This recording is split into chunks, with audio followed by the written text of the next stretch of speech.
My mother ejected me while pregnant, then declared me dead to our family. Now, she seeks amends purely for her trust fund. Imagine being kicked out of your home, 8 months pregnant and utterly alone, by your own mother. Then, for years later, after surviving hell, she shows up on your doorstep, not for you, but because the child she abandoned now has a multi-million-dollar trust fund.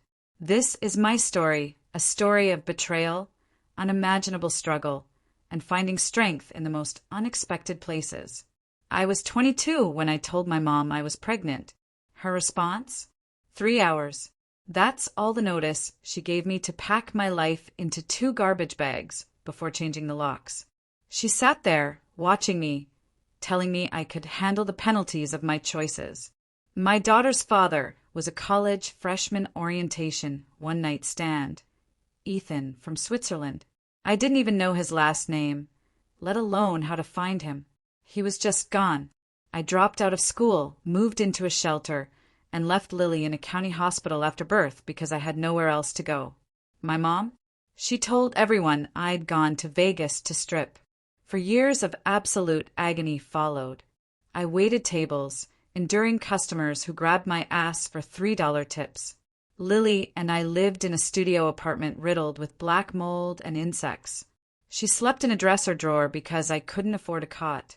I lived on WIC and food assistance, trekking 4 miles to work because the bus didn't run early enough. All while my mother's 4-bedroom house sat 20 minutes away. She never called, never visited. Instead, she told her family I was dead. My sister, Rachel, was the only lifeline, sneaking me secondhand clothes for Lillian Parks, too terrified to do more, as Mom threatened to cut her off. But I succeeded. I earned my GED online while Lily then 3 slept. I started community college, got better waitressing gigs, saved every penny, and moved us into a safer apartment. Lily was brilliant, funny, reading at 4, and doing basic math before school. Every single thing I did was for her. Then, last month, he walked into my restaurant. An expensive suit, a Swiss accent. He just stared. He asked if I'd attended State University 4 years prior, and my heart stopped. This was Ethan, now Adrian Moretti, whose family ran luxury hotels across Europe.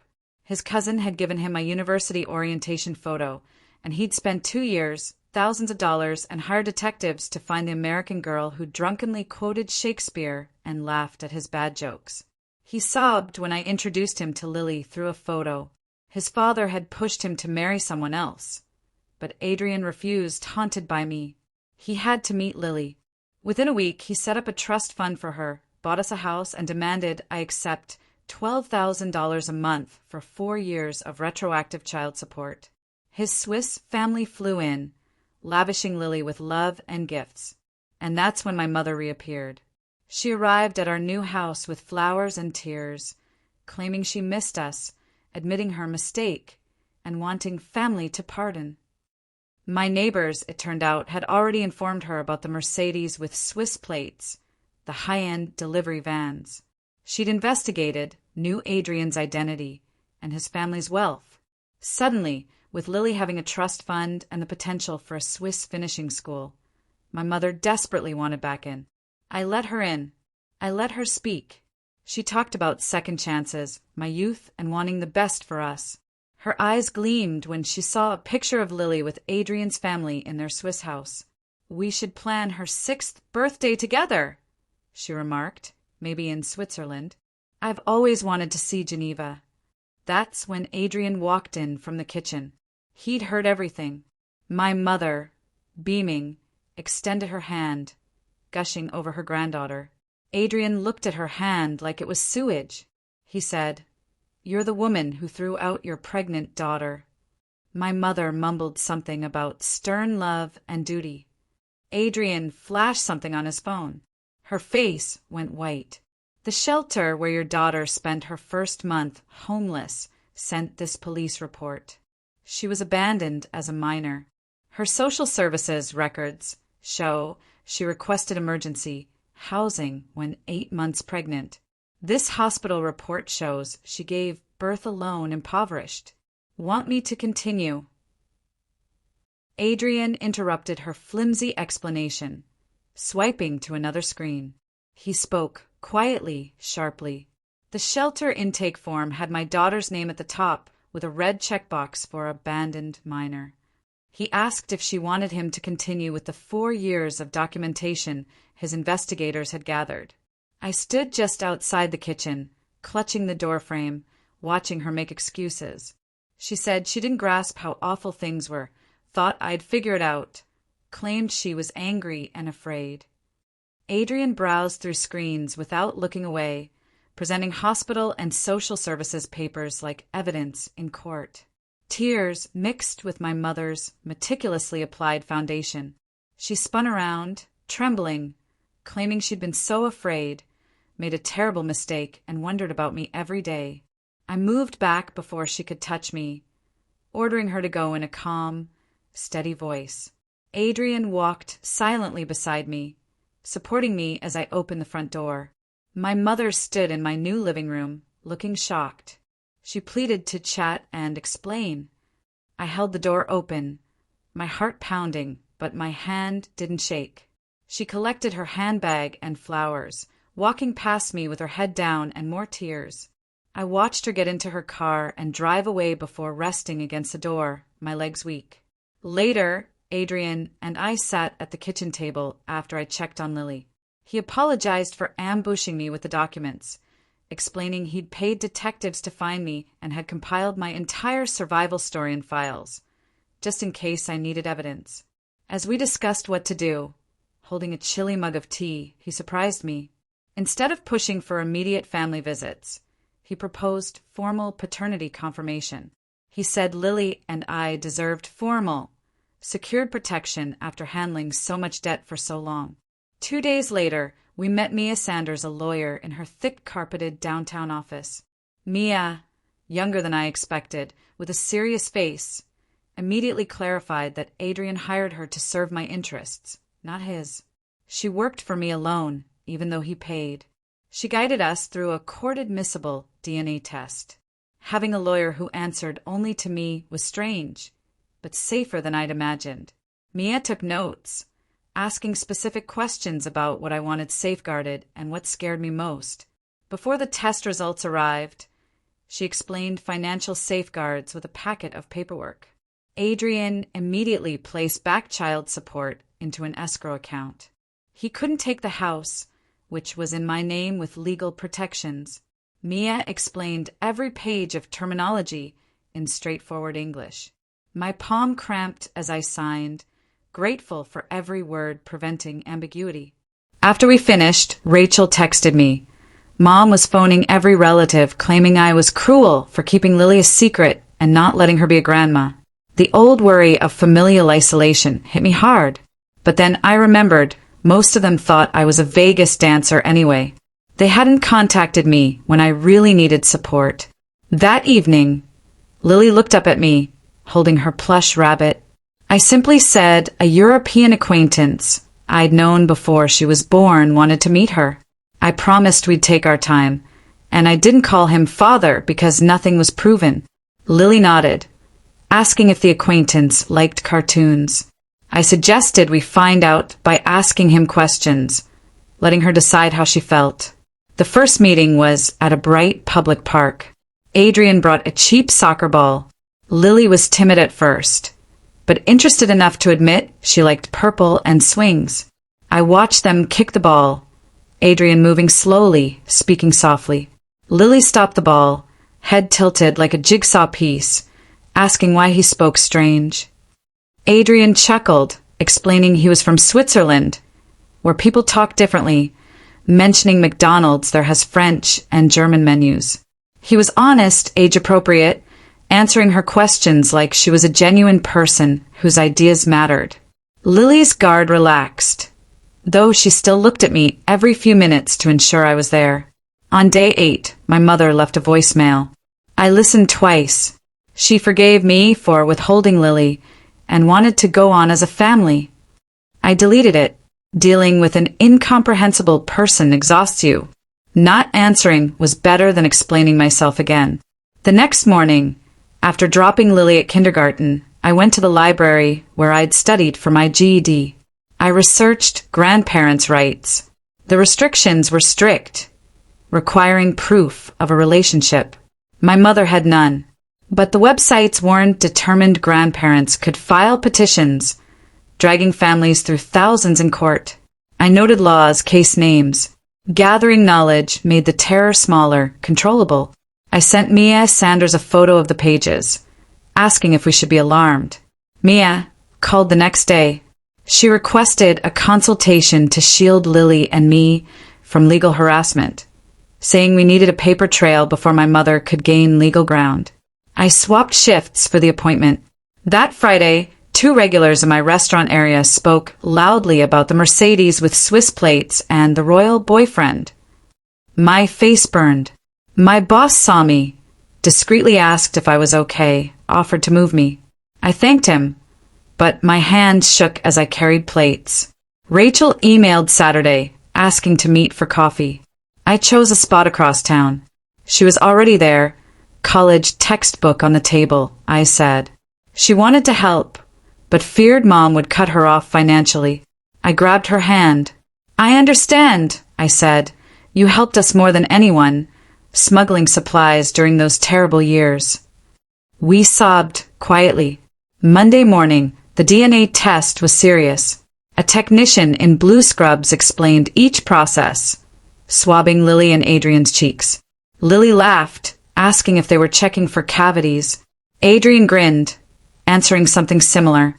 We decided not to tell her what the test was for until results came, keeping explanations basic.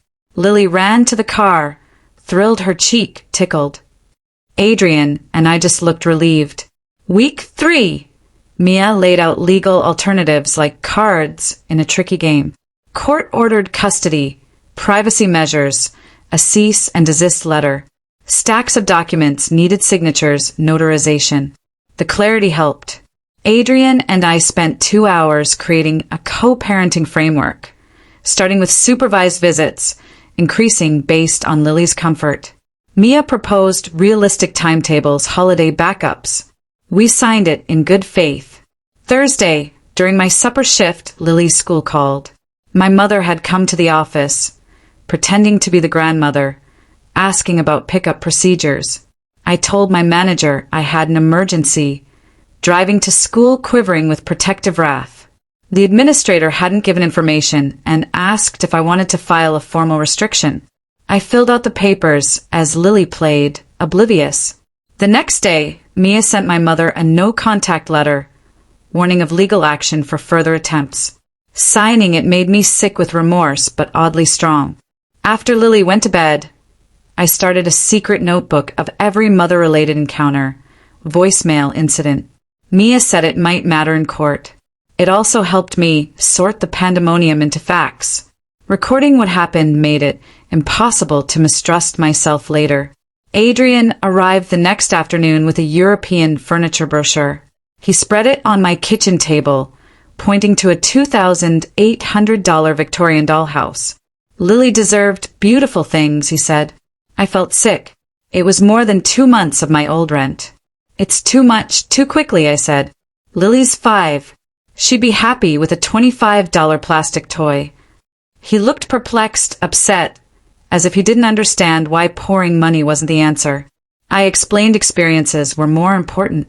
Visiting a children's museum or zoo would make nicer memories. Instead of resisting, Adrian suggested a weekend trip to the science center. That willingness to listen and alter direction was more valuable than any gift. 3 days later, a courier delivered the DNA findings. Adrian came over. We reviewed pages of genetic markers. Then we brought Lily in. Adrian told her he was her daddy, that he'd been looking for us for a long time. Lily pondered silently, then asked if she had Swiss grandparents like her friend Maya. We said yes. Her whole family wanted to meet her when she was ready. She nodded, resuming coloring, needing time to reflect. Mia recommended Phyllis Sanders, a child therapist. We planned an intake visit. Professional support didn't accept failure, Mia said. It protected Lily from adult overload. Learning to seek aid didn't make me weak. It meant I was knowledgeable enough to recognize our guiding needs. That afternoon at the restaurant, I saw a strange local area code on my phone. A reporter. She'd heard about Adrian's daughter, wanted to check details. Panicked, I called Mia from the toilet. She urged me to enact the privacy strategy. No media interaction. Silence was our defense. 2 days later, my mother's handwriting was on a large envelope. A 5-page letter. Apologies mixed with demands. She talked about missing us, how families should forgive, but every piece had strings attached. She wanted Lily and Adrian's world without showing she'd changed. The letter joined the other material in my documents folder. I met Phyllis. She asked about Lily, her personality, what frightened me. Adrian joined and we discussed our views. Phyllis took Lily in for a gentle session with toys. Lily sketched, played, and Phyllis asked casual questions about her family and thoughts. Phyllis advised stability, gradual changes, scripts for difficult conversations. Rachel called that night, asking if I'd consider monitored, restricted contact with Mom to avoid grandparents' rights. I stared at my phone, torn. Manipulating to avoid conflict was how Mom had ruled for decades. I told Rachel I needed to consult Mia. Mia showed me the state's grandparents' petition laws. My mother had little standing without a relationship. Mediation could establish legal paperwork if my mother was unreasonable. I consented to mediation with strong restrictions. That afternoon, the reporter left another note. She offered to meet off the record. I wanted to correct the narrative, but I remembered Mia's advice. Engagement provided fuel. Silence made it uninteresting. I shredded the note. At Lily's second therapy appointment, Phyllis had her make a family and feelings portrait. Lily sketched a question mark, thinking bubble, over her head. She admitted she was afraid her daddy would go again. We addressed her concern head-on. That weekend, Adrian brought a large craft shop bag. We sat at the kitchen table. He pulled out a blank monthly calendar, stickers, airplanes, video cameras, hearts, stars. Lily gasped. Adrian explained we were building a chart for his visits and video calls. Lily carefully chose purple hearts for video calls, gold stars for visits. She glued them eagerly. She wanted it in her room immediately. We tacked it on her bedside wall. It relaxed me to see them plan. 3 days later, Adrian called, asking if his parents could have some photos of Lily. My body stiffened. I needed to think. After we hung up, my protective walls slammed back up. Strangers across the ocean, seeing my baby. Mia helped me see that some photo sharing was fine, but I could impose strong boundaries. The next day, I offered Adrian 3 photos I would choose, with a signed agreement, no social media, photos only for close family. He accepted, thanking me. I chose 3 recent pictures. Lily reading at the park, smiling. Sending them felt like giving up bits of her I couldn't guard, but Adrian had earned my trust. Rachel missed 5 calls the next morning. I called her back. Check Mom's Facebook, she urged. My stomach churned. A new album. My precious girls. 20 childhood pictures of Rachel and me. Subtitles about happy memories, strong family relationships, my gorgeous kids. No photos from the last 4 years, of course. Relatives commented on her great motherhood. Reading her rewrite history for the ignorant made me ill. Rachel had screenshotted everything for proof. I saved it to my evidence folder. Mia called that afternoon. Mediation was scheduled with Olivia Carter, a family conflict mediator. The agreement included ground rules. Mom had to apologize for each action, pledge to start therapy within a week, and agree in writing that any contact with Lily was my decision, with no time frame. Mia said Mom's lawyer had reviewed it and she'd attend. I was startled she agreed to such harsh restrictions. Mia reminded me Mom probably thought she could charm her way through. 2 nights later, at the restaurant, everything was fine until table 12. A Thursday regular sat down. As I brought his dinner, he grinned. shouting for surrounding tables to hear. "Heard you found a rich Swiss guy. Sure you didn't trap him?"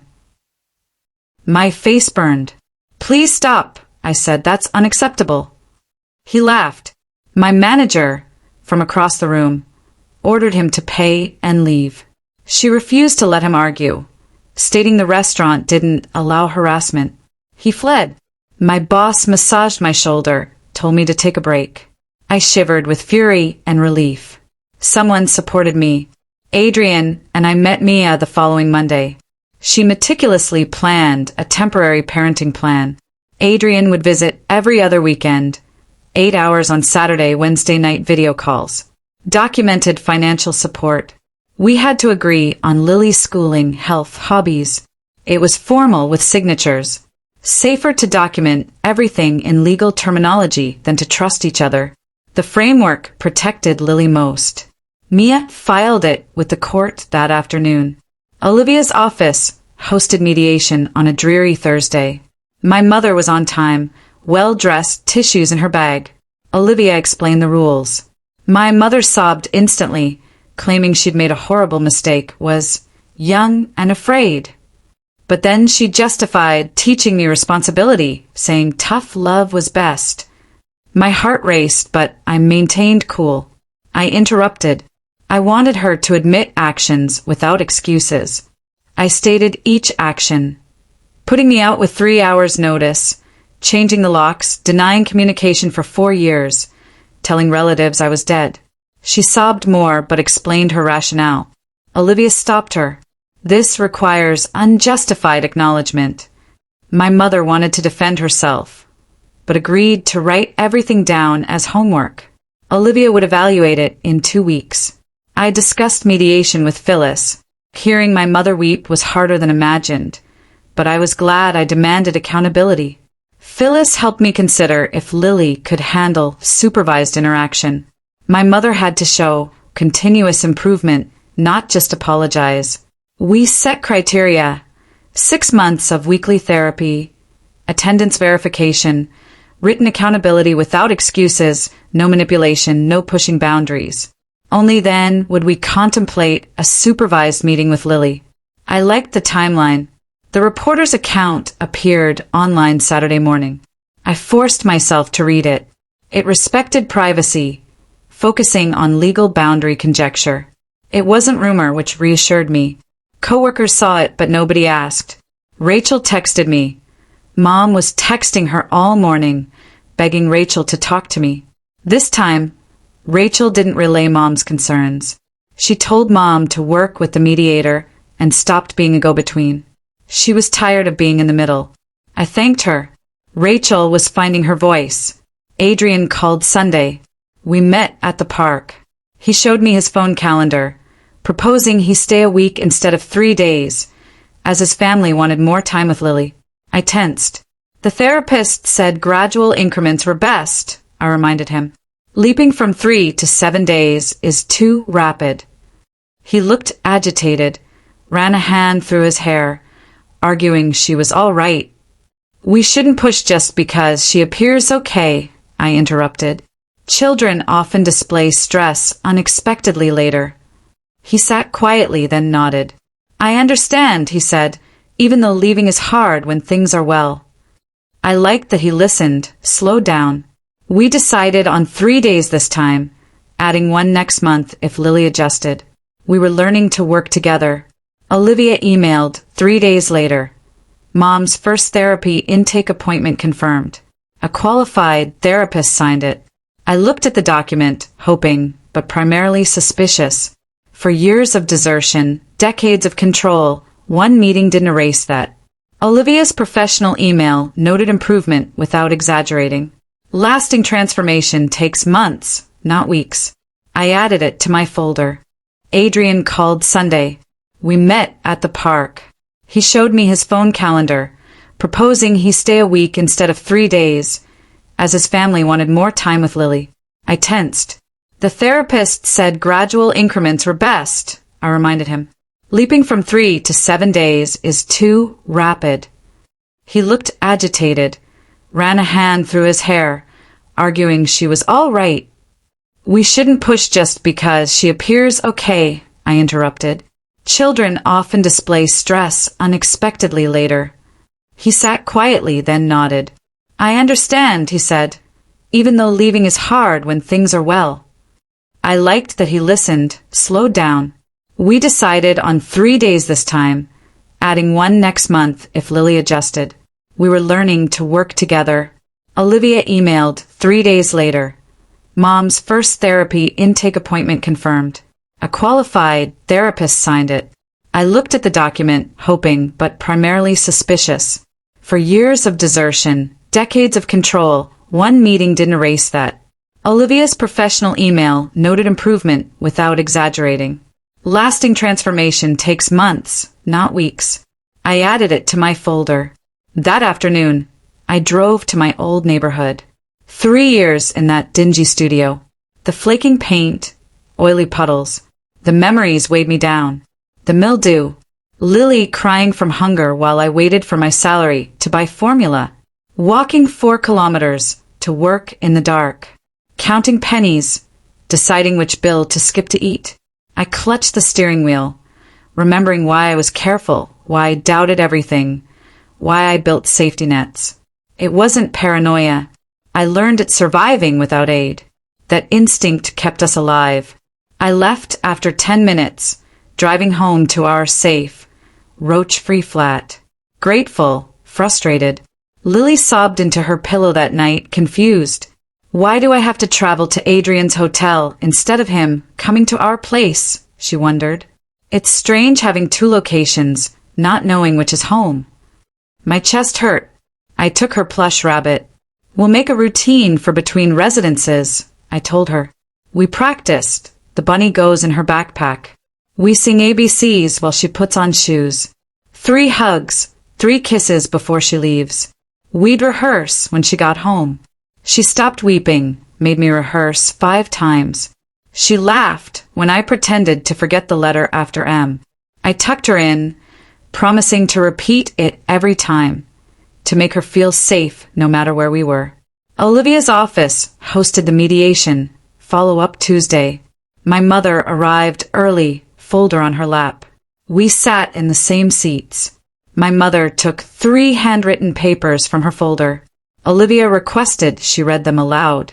Her voice trembled as she listed her actions. Pushing me out, changing the locks, denying communication, telling family I was a stripper, not homeless. Never attending Lily's birth, living 20 minutes away for 4 years without checking on us. 2 pages. Reading made her cry, but she didn't apologize or explain. After finishing, she looked at me and apologized for each mistake. It was more honest than before. I sat there, letting the words sink, not trying to comfort her. This is a first step, I told her, not absolution. You need to keep proving yourself through actions. After a long quiet, Olivia booked our next check-in. My restaurant manager and I met the next day. I needed to rearrange my schedule to be home for Lily's nighttime ritual when Adrian wasn't visiting. Instead of 2 night shifts, I'd work hectic noon shifts. Lunch paid better. After 3 years, he gave me first dibs. I felt relieved. Adding logistical breezes made the situation feel solid. Adrian and I wrote Lily's school statement. Straightforward. Father found co-parenting started. We asked that issues be addressed privately, not with other parents or staff.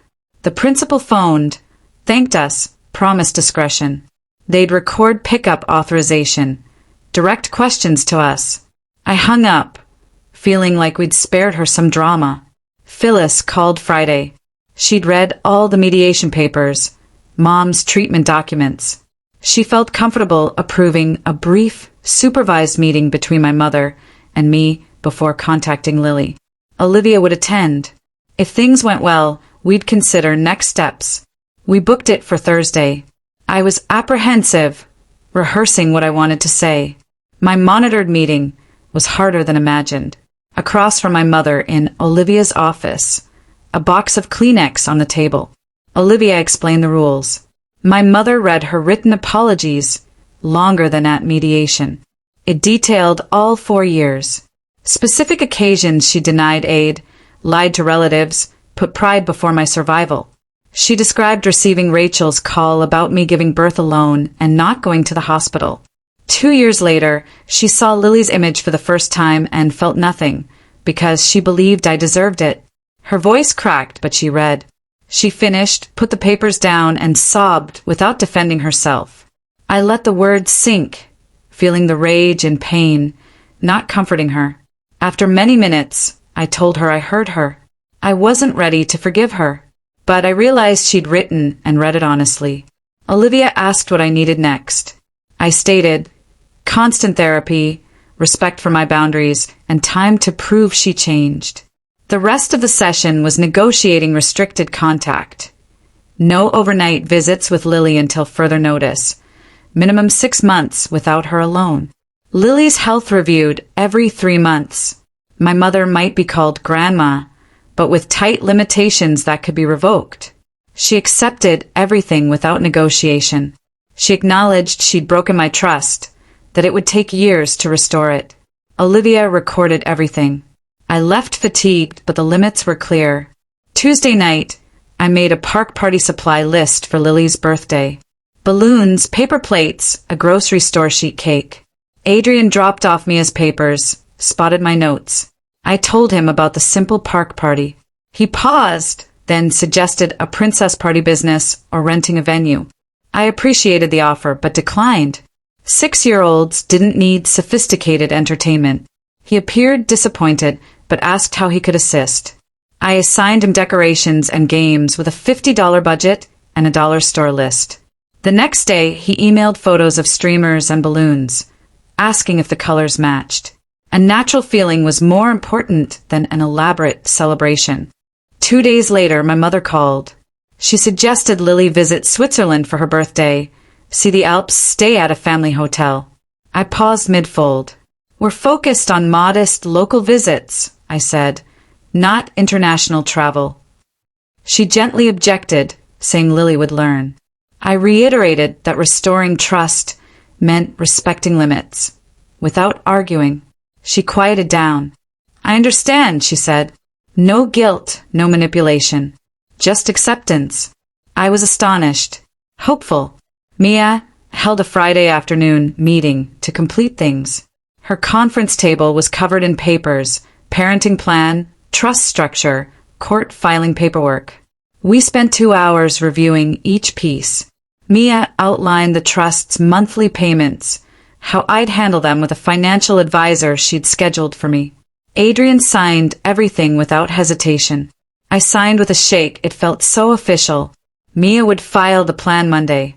Co-parent status within weeks. Leaving that office, I felt the ground firm beneath my feet. Adrian suggested coffee. He looked uneasy, stirring sugar into his espresso. His father, Richard, had been calling, pushing him to settle down. Insinuating Lily's presence would legitimize things. My stomach dropped. Adrian swiftly stated, Roma isn't an option now or ever. We need to be solid co-parents first, not some contrived connection to make my family happy. He felt our respectful distance was more important than romance. I appreciated his candor. We agreed.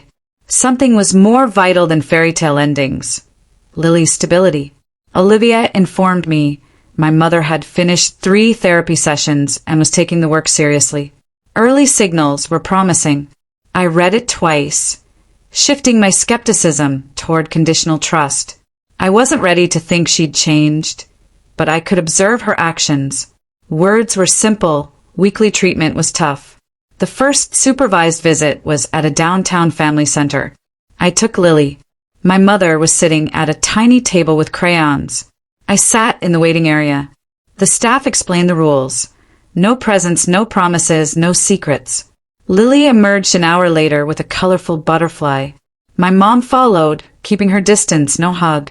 She thanked the staff, left through the side exit. Lily was silent in the car. After we got home, I gently asked how she felt. Grandma was pleasant but sad, she said. She wasn't sure if she wanted to meet her again. Maybe later, not next week. I assured her it was okay. We'd discuss it with the therapist. Lily's birthday party was at the park. Kids arrived at 10. Adrian arrived early to help hang streamers. Lily rushed about, playing tag, laughing. My mother arrived at 11 for her 30-minute window, watching from the pavilion edge. She smiled as Lily waved. She presented herself without presents, as requested. She bid farewell without fuss, returning to her car on time. As she left, I felt something unexpected. Not forgiveness, maybe, but faith that things might work if she followed the guidelines. Rachel met me for lunch. She seemed calmer. She told me she wouldn't listen to my mother's concerns about me anymore. She can go to her therapist instead. Mom had resisted, but Rachel persisted. Their talks were shorter, less caustic. We talked about being sisters, not just survivors of the same mother. It was nice to have an ally. Thursday brought my community college admission letter. Business principles, English comp, accounting basics. The timetable fit Lily's kindergarten hours. I no longer felt financial stress. I could buy textbooks. I could study instead of working extra shifts. Sitting at my kitchen table, I thought about the future I'd always desired, the one I'd built through 4 years of pain and survival. Realization was imminent, not because someone saved me, but because I battled for it and finally had the right support. After 5 years, I felt firm ground under my feet. Lily watched Adrian's vehicle drive away. Her hand touched the glass. We'd scheduled video calls.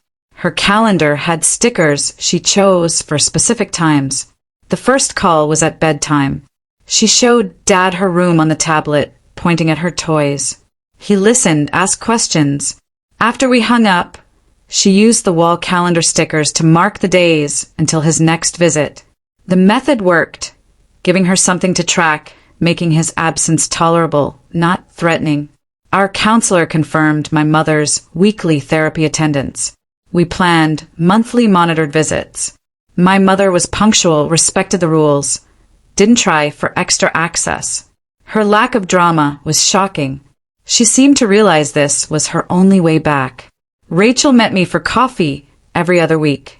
We talked about topics other than our mother, creating a connection apart from family conflict. Late one night, after Lily fell asleep, I sat in our living room. It was calm, safe. Nothing like those first shelter nights, Lily in a dresser drawer. The difference was stark. The bugs. The customers grabbing my ass for $3 tips. Walking 4 miles to work. I didn't want those memories to vanish. We needed to remember where we came from. I never took this steadiness for granted. My heart held both gratitude and caution. Our new normal was untidy but organized, and it was ours. Lily had 2 respectable parents who prioritized her needs. Her granny earned her entry with tight rules. Her aunt was becoming a friend. Her mother had endured hell and built something strong, and she knew exactly what it cost to get here. We were all more stable, better. Not ideal, but it was enough. It was more than enough for me.